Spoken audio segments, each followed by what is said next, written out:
Greetings family, peace and love to you and yours. This is Guru and thanks for visiting my channel. Family, this video is about the N.R.A. who wants to solve domestic violence by arming victims. They say it probably won't work. Well, adding guns to an already violent situation creates the potential for disaster. But let's get to the story. Well, family, controversial gun laws that went into effect in 2 states earlier this month purport to protect domestic violence victims by arming them against their abusers.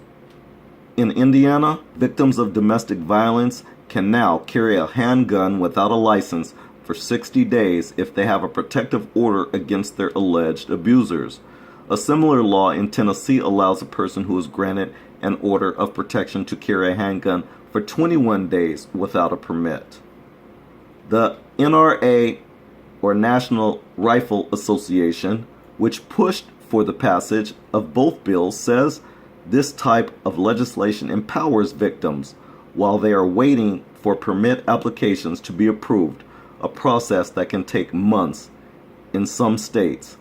Quote, victims of domestic abuse don't always have time on their side. They need immediate protection beyond a court-issued piece of paper, unquote, said Catherine Mortensen, a spokeswoman for the N.R.A. Well, let me just stop right there, family, because I have something to say about this piece of legislation. We, family, black people, we are the victims of domestic violence. We should appeal to this law. Don't you agree? Family, think about it. We're the victims of domestic violence. What's the difference?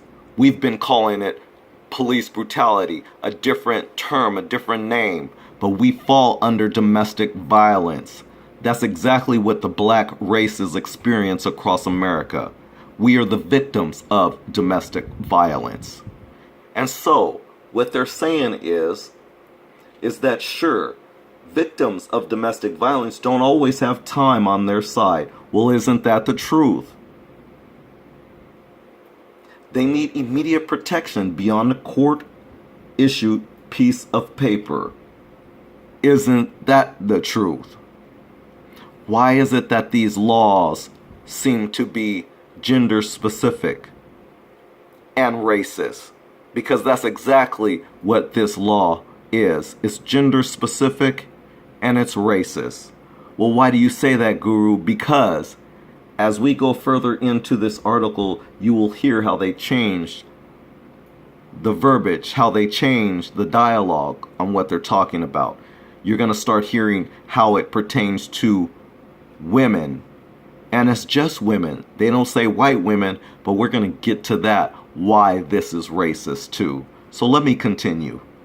But opponents argue that introducing firearms into already volatile situations will make things worse, not better. Well, that's true.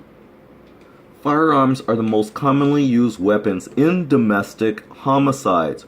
Well, black people know that all too well.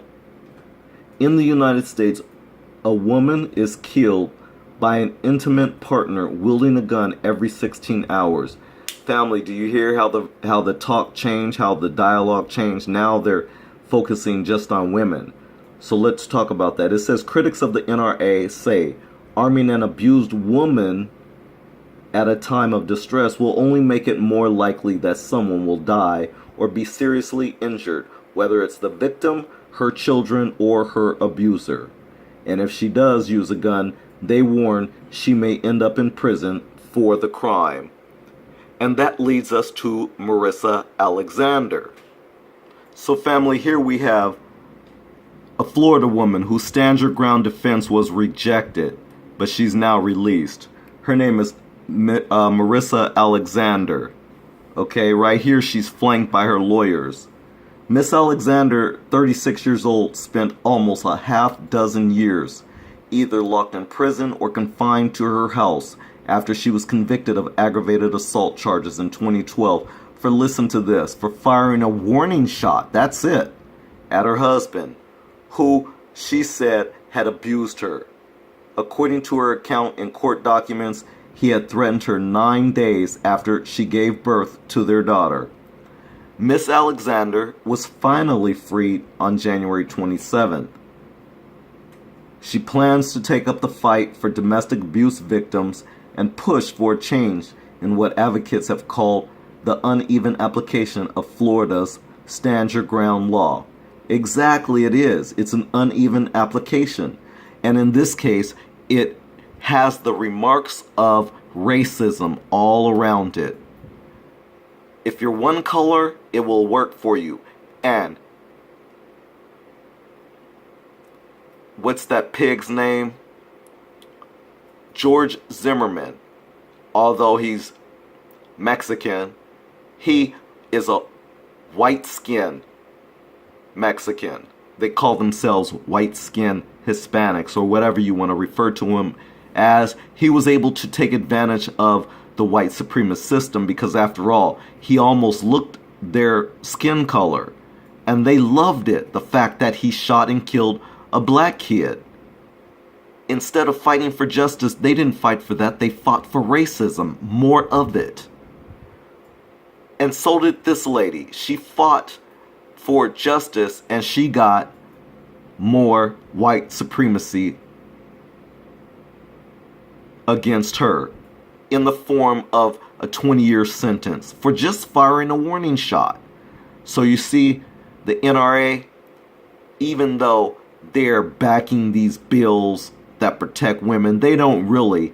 That's why this gender-specific law that they've passed, that they're acting like it's so great, it's not only gender-specific, but it's racist. It's racist when you don't allow black people to take advantage of the same rules. It's racist when you only gear it to protect only a specific set of people, if that's what you want to call them. That's what racism is. That's what it looks like, and that's what it smells like. And so, if you put a firearm into the hands of somebody who is untrained and afraid, everything we know about this says it is much more likely to be used against that person, said Carrie Bennett, a legal counsel for the Indiana Coalition Against Domestic Violence, which argued against the proposed law in that state and lobbied Indiana Governor Eric Holcomb, a Republican, to veto it.